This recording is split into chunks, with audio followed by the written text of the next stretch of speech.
नमस्कार मित्रांनो, सावित्रीबाई फुले पुणे विद्यापीठातील DYPAच्या राज्यशास्त्र स्पेशल विषय असणाऱ्या विद्यार्थ्यांसाठी आपण स्पेशल पेपर S3 म्हणजेच लोकप्रशासन ह्या विषयाच्या अभ्यास घटकावर आज प्रकाश टाकणार आहोत. तर प्रथम आपण प्रकरण पहिलं लोकप्रशासन अर्थ, स्वरूप, व्याप्ती व महत्त्व या प्रकरणाचा अभ्यास करणार आहोत. त्यामध्ये सर्वप्रथम लोकप्रशासनाचा इतिहास आपण पाहणार आहोत. लोकप्रशासनाचा इतिहास हा खूप पुरातन काळापासून चालत आलेला आपल्याला दिसून येतो. कौटिल्याने लिहिलेल्या अर्थशास्त्र या ग्रंथामध्ये तत्कालीन प्रशासन कशा पद्धतीनं काम करत होतं, कशा पद्धतीनं प्रशासन पार पाडलं जात होतं, प्रशासनाचं कार्य हे लिहिलेलं आहे. खरं तर नाव अर्थशास्त्र असलं तरी कौटिल्याचा हा ग्रंथ राज्यशास्त्राचा मौलिक ग्रंथ मानला जातो. त्यानंतर मोगलांच्या काळातील अकबरनामा या ग्रंथामध्ये तत्कालीन काळातील प्रशासनाच्या संदर्भाची माहिती लिहिलेली आपल्याला आढळून येते. मराठी सत्तेच्या काळातील मराठ्यांची दप्तरे याच्यामध्ये तत्कालीन मराठी सत्तेत कशा पद्धतीनं प्रशासनाचं कार्य चालायचं याच्या संदर्भाची माहिती आपल्याला मिळते.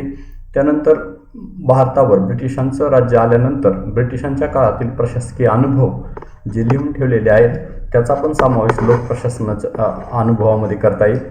भारतात लोकप्रशासनाच्या सखोल अध्ययनासाठी Indian institute of public administration नावाची संस्था इसवी 1954 मध्ये दिल्ली येथे भारत सरकारच्या विद्यमानाने स्थापन झाली आणि त्यानंतर खऱ्या अर्थानं भारतामध्ये लोकप्रशासनाच्या अभ्यासाची सुरुवात झाली असं म्हणता येईल. त्यानंतर लोकप्रशासनाचा अर्थ समजावून घेत असताना लोकप्रशासन या शब्दातील लोक या शब्दाचा अर्थ राज्यातील सर्व जनता असा आहे. तर प्रशासन हा शब्द इंग्रजी ॲडमिनिस्ट्रेशन या शब्दाचे मराठी भाषांतर आहे. ॲडमिनिस्ट्रेशन या शब्दाची उत्पत्ती लॅटिन भाषेतील ॲड प्लस मिनिस्ट्रेटर या शब्दापासून झाली असून त्याचा अर्थ लोकांची सेवा करणे किंवा लोककार्याची व्यवस्था ठेवणे असा होतो. लोकप्रशासन म्हणजे काय? लोकप्रशासन म्हणजे काय हे आपण पाहूया. साधारणपणे लोकप्रशासन म्हणजे सार्वजनिक कार्यासंबंधीचे व्यवस्थापन होय. लोकांना सेवा उपलब्ध करून देणारी आणि देशाच्या राज्यकारभाराची जबाबदारी पार पाडणारी व्यवस्था म्हणजेच लोकप्रशासन होय. अनेक विचारवंतांनी लोकप्रशासनाच्या विविध व्याख्या केल्या आहेत. त्यातील लोकप्रशासनाचे जनक म्हणून ओळखले जाणारे प्रेसिडेंट वुड्रो विल्सन, त्याचबरोबर LD व्हाईट, हर्बर्ट सायमन, हिप्नर, लुथर गुलिक यांच्या व्याख्या महत्त्वाच्या आहेत, त्या आपण पाहणार आहोत. प्रथम आपण व्याख्या पाहूया वुड्रो विल्सन यांनी केलेली. कायद्याची सविस्तर व पद्धतशीर अंमलबजावणी म्हणजे लोकप्रशासन होय अशी व्याख्या वुड्रो विल्सन यांनी केलेली आहे. त्यानंतर LD व्हाईट यांनी लोकप्रशासनात असे सर्व कार्य येतात की ज्यांचा उद्देश सार्वजनिक धोरणाची पूर्ती करणे असतो असं म्हटलेलं आहे. त्यानंतर हर्बर्ट सायमन यांनी केंद्र, राज्य व स्थानिक सरकारच्या कार्यकारी शाखेद्वारे केली जाणारी कार्य म्हणजेच लोकप्रशासन होय असं म्हटलेलं आहे. त्यानंतर हिप्नर यांनी लोकप्रशासनाचा अर्थ जनतेचे सहकार्य प्राप्त करून प्रशासकीय कार्य करणे तसेच सरकारचे काम करणे, मग ते आरोग्य विभागातील एक्सरे मशीन असो किंवा टाकसळीतील सिक्के तयार करण्याचे असो, त्यालाच लोकप्रशासन असं म्हटलेलं आहे. याचा अर्थ सरकारचे कोणतेही कार्य जे जनतेच्या सहकार्य प्राप्त करून केलं जातं त्यांना लोकप्रशासन आहे म्हटलं जाईल असं त्यांनी म्हटलेलं आहे. त्यानंतर इंटरनॅशनल इन्सायक्लोपीडिया ऑफ सोशल सायन्स यांनी पण लोकप्रशासनाची व्याख्या केलेली आहे. लोकप्रशासनाच्या प्रक्रियेमध्ये शासनाचा उद्देश अगर इच्छा प्रत्यक्षात आणण्यासाठी केलेल्या सर्व कृतीचा समावेश होतो अशी व्याख्या यांनी केलेली आहे. त्यानंतर मार्शल डिमॉक कायद्याचे क्रियान्वयन म्हणजेच लोकप्रशासन म्हणजे याचा अर्थ कायदा प्रत्यक्षात राबवणं म्हणजेच लोकप्रशासन होय असं मार्शल डिमॉक यांचं मत आहे. त्यानंतर लुथर गुलिक यांनी लोकप्रशासनाची व्याख्या केली आहे. लोकप्रशासन प्रशासनाच्या विज्ञानाचा असा भाग आहे की जो सरकारशी संबंधित आहे आणि म्हणून त्याचा संबंध कार्यकारी शाखेशी आहे की जेथे सरकारचे मुख्य कार्य केले जाते तसेच त्यास प्रशासकीय समस्येकडेही लक्ष द्यावे लागते की ज्याचा संबंध कायदेमंडळ व न्यायमंडळाशी येतो. याचा अर्थ कायदेमंडळ, न्यायमंडळ आणि कार्यकारी मंडळ या तिन्ही भागांचा समावेश त्यांनी लोकप्रशासनात केलेला आहे. लोकप्रशासनाचा अर्थ सांगणाऱ्या पारंपरिक आणि आधुनिक व्याख्या लक्षात घेता लोकप्रशासन शासनाचे कायदे व धोरणे अंमलात आणणारे शास्त्र व कला आहे असं आपल्याला एकंदर म्हणता येईल. त्यानंतर आपण लोकप्रशासनाचे स्वरूप पाहणार आहोत. लोकप्रशासनाचं स्वरूप लोकप्रशासनाचे अभ्यासक स्वरूपाला दोन दृष्टिकोनातून स्पष्ट करतात. त्यातला पहिला दृष्टिकोन, त्याच्यामध्ये दोन घटक आहेत. त्यातला पहिला एकीकृत दृष्टिकोन. या दृष्टिकोनानुसार लोकप्रशासनात सार्वजनिक धोरणांना क्रियान्वित करणाऱ्या समस्त क्रियांचा समावेश होतो. या क्रियांमध्ये व्यवस्थापकीय, शारीरिक व लिपिकीय इत्यादी सर्व प्रकारच्या कार्याचा समावेश होतो असं म्हटलं जातं. आणि ह्या पहिल्यातला दुसरा व्यवस्थापकीय दृष्टिकोन.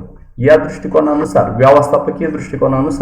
प्रशासनाचा संबंध फक्त वरिष्ठ गटातील काही व्यक्तीचा कार्यापर्यंत सीमित आहे.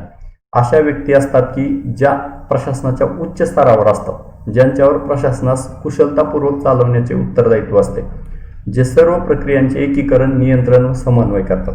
खरं तर एकीकृत दृष्टिकोन हा विस्तृत स्वरूपाचा आहे, तर व्यवस्थापकीय दृष्टिकोन हा संकुचित दृष्टिकोनाचा आहे. कारण एकीकृत दृष्टिकोनामध्ये सर्व घटकांचा समावेश केलेला आहे, तर व्यवस्थापकीय दृष्टिकोनात व्यवस्थापनात सहभागी असणाऱ्या फक्त उच्च अधिकाऱ्यांचा समावेश यात केले गेलेला आहे. त्यानंतर लोकप्रशासनाच्या स्वरूपातला दुसरा घटक, त्याच्यामधला पहिला, लोकप्रशासन ही कला आहे. लोकप्रशासनाचं स्वरूप स्पष्ट करताना काही विचारवंत लोकप्रशासनाला कला आहे असं म्हणतात. कारण लोकप्रशासनाचा उद्देश पूर्ण करण्यासाठी विविध व्यक्तीकडून काम करून घेण्याची कला आवश्यक असते. तसेच आपण चांगले प्रशासक बनू शकतो. लोकप्रशासन ही कला मानणारे सिद्धांतापेक्षा व्यवहारावर अधिक महत्त्व देतात. कारण सिद्धांत असं सांगतो की लोकप्रशासनामध्ये तज्ज्ञ व्यक्तींची गरज आहे की जे हुशार असतील. तसेच सिद्धांत ज्यांना लोकप्रशासनाचे माहीत आहेत आणि ते कायदेशीर व्यवस्थित काम करून घेतील. परंतु लोकप्रशासन ही कला आहे असं मानणारे लोक व्यवहारावर जास्त भर देतात. सिद्धांतापेक्षा ते असा विचार करतात की कोणता प्रशासक चांगल्या पद्धतीनं प्रशासनाचं काम करतो त्याला जास्त ते महत्त्व देतात. या दृष्टिकोनाचा पुरस्कार करणाऱ्यामध्ये L.D. White, Ordway, Reid, Gladden, Charlesworth यांनी याचं समर्थन केलेलं आपल्याला दिसून येतं. कारण लोकप्रशासन ही कला आहे असं म्हणणाऱ्यांचा हा मोठा गट होता. त्यानंतर लोकप्रशासन हे शास्त्र आहे. काही विचारवंतांच्या मध्ये प्रशासनाचे काही सिद्धांत असे आहेत की जे कोणत्याही परिस्थितीत उपयोगीत आणता येतात. त्यामुळे लोकप्रशासनात निश्चितपणे शास्त्र आहे असं म्हणलं जातं. व्यापक अर्थाने विचार केल्यास लोकप्रशासन हे इतर समाजशास्त्राप्रमाणेच एक शास्त्र आहे. बियर्ड, उर्विक, ल्युथर गिलिक या विचारवंतांनी या गटाचं समर्थन केलेलं आहे, म्हणजेच या विचाराचं समर्थन केलेलं आहे. त्यांच्या मते लोकप्रशासन हे शास्त्र आहे. कारण शास्त्र आणि कला याच्यामध्ये फरक हा असतो की शास्त्रामध्ये एक निश्चित सिद्धांत असावे लागतात जे कोणत्याही परिस्थितीत उपयोगात आणता आले पाहिजे. कारण कला आहे याच्यामध्ये कला ही बदलत असते आणि कला जन्मजात असते, पण शास्त्र हे नंतर अवलोकन करून शिकण्यासारखं असतं. लोकप्रशासन हे एक तत्वज्ञान आहे. लोकप्रशासन एक तत्वज्ञान आहे असं मानणाऱ्या पण विचारवंताचा काही गट आहे. काही विचारवंतांच्या मते लोकप्रशासन ही कला आणि शास्त्र याशिवाय ते एक तत्वज्ञान सुद्धा आहे. प्रशासकीय अधिकारीच मानव संस्था कशा असाव्यात हे निश्चित करत असतात आणि त्यावरच मानव समाजाचे जीवन अवलंबून असते. म्हणून लोकप्रशासन कला आणि शास्त्राबरोबर तत्वज्ञान सुद्धा आहे. त्यांचं समर्थन मार्शल डिमॉक, ऑर्डवे, टीड, बियर्ड या विचारवंतांनी केले आहे. कारण हे एक जीवन जगण्याचं तत्वज्ञान म्हणून सुद्धा लोकप्रशासनाकडे पाहिलं जातं. कारण लोकप्रशासन समाजाच्या विविध स्तरावरल्या घटकांचं प्रशासन करतं, त्या घटकावर अवलंबून असतं. म्हणून या दृष्टिकोनाचं पण समर्थन केलं जातं. त्यानंतर आपण पाहणार आहोत लोकप्रशासनाची व्याप्ती, म्हणजे लोकप्रशासनाची व्याप्ती कुठपर्यंत आहे ते आपण पाहणार आहोत. लोकप्रशासनाच्या व्याप्तीच्या संबंधात दोन महत्त्वाचे दृष्टिकोन निर्माण झाले आहेत. त्याचबरोबर विचारवंतांनीही लोकप्रशासनाची व्याप्ती स्पष्ट करण्याचा प्रयत्न केला आहे. हेनरी फियोल यांनी लोकप्रशासनाची व्याप्ती स्पष्ट करताना लोकप्रशासन हे केवळ व्यवस्थापनाचेच कार्य समजून हेनरी फियोल यांनी लोकप्रशासनाची एकंदर 5 विभागात विभागणी केलेली आहे. हेनरी फियोलच्या मते लोकप्रशासन हे फक्त व्यवस्थापनाचाच सहभाग लोकप्रशासनात होतो, म्हणून त्यांनी 5 विभागात विभागणी केली. त्याच्यामध्ये नियोजन, याचा अर्थ नियोजन करण्याचं काम लोकप्रशासनामध्ये केलं जातं. संघटना असावी लागते. संघटनेमध्ये वरिष्ठ कनिष्ठ संबंध असतात. संघटनेतील वरिष्ठ आज्ञा देतात. आज्ञा हा तिसरा घटक आहे. त्यानंतर समन्वय, वरिष्ठ कनिष्ठ आणि पूर्ण संघटनेमध्ये एक समन्वय असावा लागतो, म्हणून समन्वय हा घटक देण्यात आलेला आहे. आणि 5वं नियंत्रण, याचा अर्थ नियंत्रण म्हणजे याचा अर्थ संघटनेवर पूर्ण नियंत्रण हे वरिष्ठ अधिकाऱ्यांचं असतं. एकंदर हे सगळे व्यवस्थापनाशी निगडीत असलेले घटक आहेत. नियोजनानंतर बाकीच्या अन्य गोष्टी प्रशासनात आपोआप येतात आणि त्या अनिवार्य असतात असे मत त्यांनी व्यक्त केलेलं आपल्याला दिसून येतं. त्यानंतर लोक प्रशासनाच्या व्याप्ती संदर्भात पोस्ट कॉर्प दृष्टिकोन. पोस्ट कॉर्प या शब्दाचा प्रथम उल्लेख ल्युथर गुलिक यांनी केला आहे आणि त्यांनीच हा दृष्टिकोन स्पष्ट केलेला आहे. त्यांनी लोक प्रशासनाचे कार्यात्मक घटक लक्षात घेऊन त्याची व्याप्ती स्पष्ट करण्यासाठी पोस्ट कॉर्प दृष्टिकोन मांडला. तो पुढील प्रमाणे. पोस्ट कॉर्प ह्या शब्दाच्या प्रत्येक शब्दाचा अर्थ काढून पोस्ट कॉर्प हा दृष्टिकोन स्पष्ट करण्यात आलेला आहे. त्यामध्ये पहिलं पी फॉर प्लॅनिंग म्हणजेच नियोजन. यात जे कार्य करायचे आहे त्याचे नियोजन करणे व ते कार्य करण्यासाठी आवश्यक ती योजना आखणे हे या घटकामध्ये येतं. त्यानंतर ओ फॉर ऑर्गनायझेशन म्हणजेच संघटना. यात संघटना तयार करून अधिकार पदाची रचना करणे व निरनिराळे विभाग पाडून त्याद्वारे विशिष्ट पद्धतीचे कार्य करून घेणे हे याच्यामध्ये येतं. त्यानंतर एस फॉर स्टाफिंग म्हणजेच कर्मचारी. यात प्रशासनाचे कामकाज पार पाडण्यासाठी आवश्यक कर्मचाऱ्यांची भरती, निवड व नेमणूक करणे हे कार्य येत असतं. त्यानंतर डी फॉर डिरेक्शन म्हणजेच मार्गदर्शन. यात वरिष्ठ कनिष्ठांना निर्देशन व मार्गदर्शन करत असतात. वरिष्ठ अधिकाऱ्यांच्या मार्गदर्शनानेच कनिष्ठ अधिकारी काम करत असतात. त्यानंतर को फॉर कोऑर्डिनेशन म्हणजे समन्वय. यात निरनिराळ्या विभागात जेणेकरून संघर्ष होणार नाही असे त्या विभागाचे परस्पर संबंध प्रस्थापित केले जात असतात. कारण समन्वय जर नसेल तर संघटना योग्य पद्धतीने काम करू शकणार नाही. म्हणून वरिष्ठ कनिष्ठ तसेच एका विभागाचे दुसऱ्या विभागाशी असलेलं समन्वय अतिशय महत्त्वाचं आहे. त्यानंतर आर फॉर रिपोर्टिंग म्हणजेच माहिती पुरवणे. यात वरिष्ठ व कनिष्ठ अधिकाऱ्यांना व कर्मचाऱ्यांना प्रशासकीय कार्यासंबंधीची माहिती देणे, तपासणी करणे, संशोधन आणि रेकॉर्ड्स याच्याद्वारे माहिती जमा करण्याचे कार्य याच्यामध्ये येते. याचा अर्थ कनिष्ठ अधिकारी वरिष्ठांना माहिती पुरवत असतो, वरिष्ठ त्याच्या वरिष्ठांना माहिती पुरवत असतो आणि याच्या आधारावर रेकॉर्ड्स तयार होतात, वेगवेगळे संशोधन केले जातात. आणि शेवटचं बी फॉर बजेटिंग म्हणजेच अंदाजपत्रक. यात जमा खर्चाचा तपशील म्हणजेच अंदाजपत्रकाची निर्मितीचं कार्य येतं. संघटनेसाठी कार्य विभागासाठी वर्षभरात लागणारा खर्च जमा कसा होणार आणि खर्च कसा होणार याच्या संदर्भाचं अंदाजपत्रक यात दिलेलं असतं. अशा प्रकारे पोस्ट कॉर्पमध्ये उल्लेख केलेल्या क्रिया सर्व क्षेत्रातील व्यवस्थापन संस्थेचे प्रतिनिधित्व करतात असं म्हटलं जातं. त्याच्यानंतर विषय प्रामुख्याचा दृष्टिकोन. पोस्ट कॉर्प दृष्टिकोनाची प्रतिक्रिया म्हणून हा दृष्टिकोन मांडला गेला.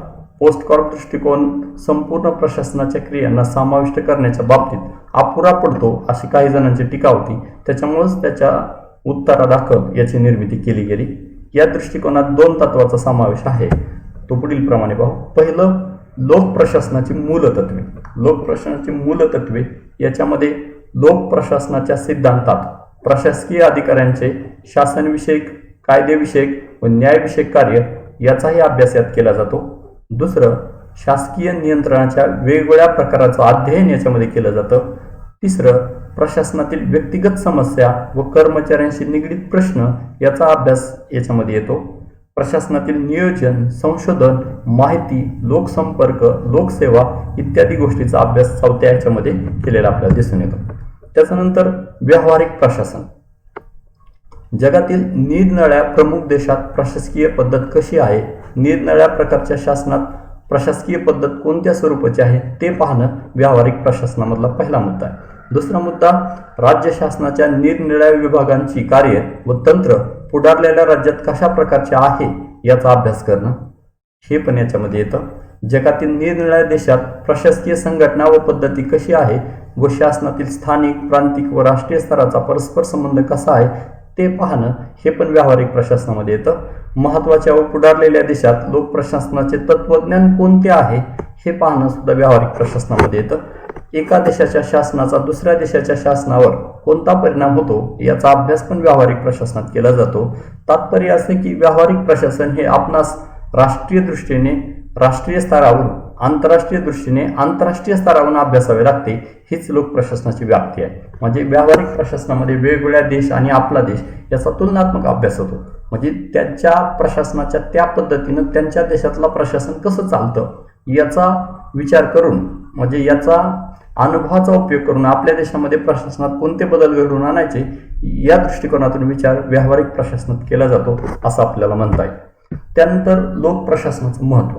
खरं तर लोक प्रशासनाचं महत्त्व आधुनिक काळामध्ये प्रचंड वाढलेलं आहे. कारण लोक प्रशासनाचं कार्य म्हणजे सरकारचं कार्य हे व्यक्तीच्या जीवनापासून ते मृत्यूपर्यंत चालतं. म्हणजे जन्मापासून ॲम्ब्युलन्सपासून सरकारी ॲम्ब्युलन्सपासून चालू होणारं कार्य ते सरकारी स्मशानभूमीत जाईपर्यंतचं कार्य या दृष्टिकोनातून लोक प्रशासनाची व्याप्ती वाढलेली दिसते. आजच्या काळामध्ये कल्याणकारी लोकशाही हा संकल्पनेचा भाग बनलेला आहे आणि त्याचमुळे शासनाचं नियंत्रण मानवी जीवनावर प्रचंड मोठ्या प्रमाणात वाढलेलं आपल्याला दिसून येतं. आधुनिक काळात लोक प्रशासन हा मानवी जीवनाचा अविभाज्य भाग बनलेला आहे. राजकीय विचारवंत राज्याचा उल्लेख प्रशासकीय राज्य असा करतात. आजच्या काळात व्यक्तीच्या जन्मापासून ते मृत्यूपर्यंत प्रत्येक कृती राज्याच्या संस्थेद्वारे नियमित व नियंत्रित होते. आजच्या समाजात लोक प्रशासनाचं महत्त्व अनन्यसाधारण आहे.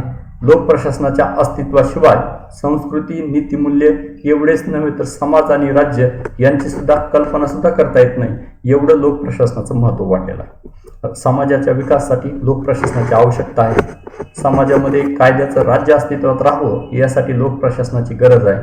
त्याचबरोबर देशाची आर्थिक सामाजिक प्रगती होण्यासाठी सुद्धा लोक प्रशासनाची नितांत गरज आहे. प्रशासनाशिवाय सरकार कोणतंही कार्य करू शकत नाही. म्हणून आजच्या काळामध्ये लोक प्रशासन हे अनन्यसाधारण महत्त्वाचं आहे असं म्हटलं तर वेगळं ठरणार नाही. धन्यवाद.